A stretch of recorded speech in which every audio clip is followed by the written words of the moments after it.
الله الرحمن الرحيم لا أقسم بهذا البلد وأنت حل بهذا البلد ووالد وما ولد لقد خلقنا الإنسان في كبد أيحسب أن لن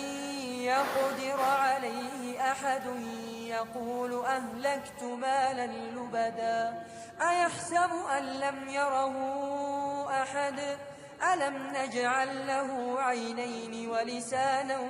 وشفتين وهديناه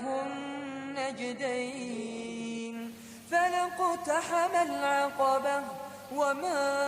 أدراك ما العقبة فك رقبة أو إطعام في يوم ذي مسغبة يتيما